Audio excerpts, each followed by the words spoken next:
చేశాను, నా దగ్గర ఉండట్లేదు అని. నా ఫ్రెండ్ నీలిమా అని ఉంటుంది, తను అడిగేదాన్ని మ్యాక్సిమం, అది నా బెస్ట్ ఫ్రెండ్. వీళ్ళ దీంతో నేను కొంచెం బయటికి రావటం. తర్వాత ఎప్పుడైతే మగపిల్లాడు పుట్టాడు, అసలు డెలివరీ రోజు కూడా నేను అడిగా. ముందు రోజు నైట్ నాకు సీ సెక్షన్ అవుతుందని చెప్పేశారు. నార్మల్ కష్టం, నువ్వు చాలా వెయిట్ గెయిన్ అయ్యో, ఇంత వెయిట్ గెయిన్ అసలు కరెక్ట్ కాదు, అండ్ బిడ్డ మెల్లో పేగు చుట్టేసుకున్నట్టు అనిపిస్తుంది అంటే సీ సెక్షన్ అని ఫైనల్ చేస్తుంది డాక్టర్. చేసేసరికి నేను నాకు చాలా భయం వేసింది సార్. సీ సెక్షన్ అంటే పొట్టంతా కోస్తారు కదా. నేను అతన్ని అడిగాను, ప్లీజ్ ఒకసారి నాతో ఉండవా ఈరోజు నైట్, నాకు భయం వేస్తుంది మహేష్, ఈ ఒక్కరోజు ఉండవా అని. అతను గట్టిగా అరిచాడు, నేను ఉండను, ఏంటి నీలా నేను బేవర్స్ అనుకుంటున్నావా, నేను వెళ్తున్నాను అది ఇది అన్నాడు, వెళ్ళిపోయాడు.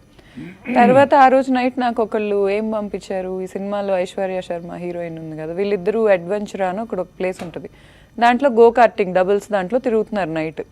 నాకు అక్కడ కూడా హార్ట్ బ్రేక్ అయింది, బిఫోర్ డెలివరీ కూడా.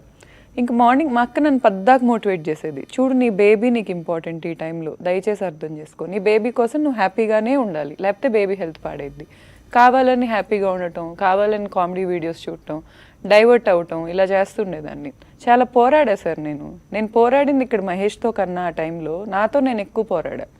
ఆ ప్రేమ బాధలో నేను కొట్టుకుపోవాలా, అసలు అతనంటే నాకు పిచ్చి ప్రపంచం, నా ప్రపంచమే మహేష్. అసలు ఎవరిని ఈ టైంలో అంత రాక్షసుడిని నేను ఇంప్రెస్ చేయాల్సిన అవసరం కూడా నాకు లేదు, ఎందుకంటే నాకు అతను వద్దు, నేను ఆ హీల్ అయిపోయా. నాకు మహేష్ తప్ప ఇంకో ప్రపంచం ఉండేది కాదు, అంత పిచ్చి ప్రాణం. ఆ టైంలో అతను ఇలా చేస్తుంటే నాకు అవ్వలా. డెలివరీ తర్వాత మగబిడ్డ పుట్టగానే వచ్చాడు,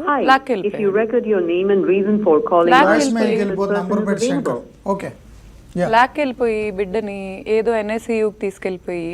ఇక్కడ సార్ ఈ పెయిడ్ మీడియా నన్ను ఏం క్వశ్చన్ చేస్తుందంటే, నువ్వు సీ సెక్షన్ అయ్యాక ఆబ్వియస్లీ నువ్వు సెడేషన్ ఇచ్చి ఉంటారు, నీ బిడ్డని మీ మమ్మీ అను నీ భర్త తీసుకెళ్తే హాస్పిటల్కేగా తీసుకెళ్లారు, దేనికి అంత చేస్తున్నావు డ్రామా? ఇక్కడ నేను చెప్తుంది నా బిడ్డను తీసుకెళ్ళి చంపేశారని కాదు.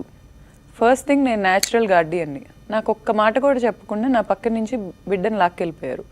లాక్కెళ్ళటం కూడా 3 గంటలు వాళ్ళు తిరిగి రాకపోతే మా ఫాదర్కి గుర్తుందో లేదో కానీ సార్, ఆ రోజు మా ఫాదర్కి ఫోన్ చేసి నేను అరగంట సేపు గుక్కబెట్టి ఏడుస్తానే ఉన్నా, 3 గంటలు నేను ఏడుస్తానే ఉన్నా. డాక్టర్ వచ్చారు, అమ్మ నీకు కుట్లు ఉన్నాయి, ఫ్రెష్ కుట్లు, నువ్వు ఏడిస్తే రప్చర్ అవ్వచ్చు, ఏడవకమ్మా ప్లీజ్, నేను చూసుకుంటా కదా, నీ బిడ్డ గ్యారంటీ నాది అని ఆవిడ నన్ను మోటివేట్ చేయడం మొదలుపెట్టారు. నేను ఆ రోజు కిందకి వెళ్ళి క్యాబ్ బుక్ చేసుకొని రెయిన్బోకి వెళ్తే వీళ్ళ ఫాదర్ నన్ను ఎక్కిరిస్తున్నారు మీడియాకి ఎక్కి. వెళ్ళిందంట, క్యాబ్ బుక్ చేసుకొని వెళ్ళిందంట, నా బిడ్డ ఉన్న సొంత బిడ్డని చంపేస్తాడా అంటే, ఏంటి సార్ నేను వెళ్ళిందంతా అబద్ధం అంటారా? ఇక్కడ నేను గోత్రు అయిందంతా, నేను చెప్పేదంతా అబద్ధం అని కొట్టి పారేస్తారా? ఎందుకు? ఆ రోజు నా పక్కన ఎవరు కెమెరాలు పెట్టి వీడియోలు తీయలేదు కాబట్టి.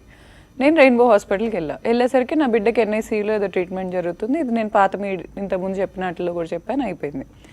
తర్వాత నాకు ఒక రోజు వచ్చాడు సడన్గా, నీకు నేను స్నానం చేపిస్తాను ఇవాళ అన్నాడు. అంటే నేను సీ సెక్షన్ అయ్యాక స్నానం కూడా మనం చేయలేం, ఎవరి బాడీకి వాళ్ళు చేయలేరు, హెల్ప్ ఉండాలి. ఆ రోజు నాకు ఒక్కరోజు హెల్ప్ఫుల్గా ఉన్నాడు అతను. ఆ రోజు నా మనసు కరిగిపోయింది సార్, ఈరోజు నా కోసం నా మహేష్ వచ్చి ఉన్నాడు అనే పాయింట్లో కరిగిపోయిన తర్వాత ఎందుకు ఇంత చేంజ్ ఓవర్ వచ్చింది అని మంచిగా మాట్లాడటం మొదలుపెట్టాను. తర్వాత మళ్ళీ టాక్సిసిటీ. నాకు అర్థమైంది ఏంటంటే, అతని అమ్మాయిలకు అలవాటు పడిపోయాడు. ఇతనికి బిహైండ్ ఉంది ఇద్దరు, నెంబర్ 1 వాళ్ళ ఫాదర్, నెంబర్ 2 నరేంద్ర రాజు గారు.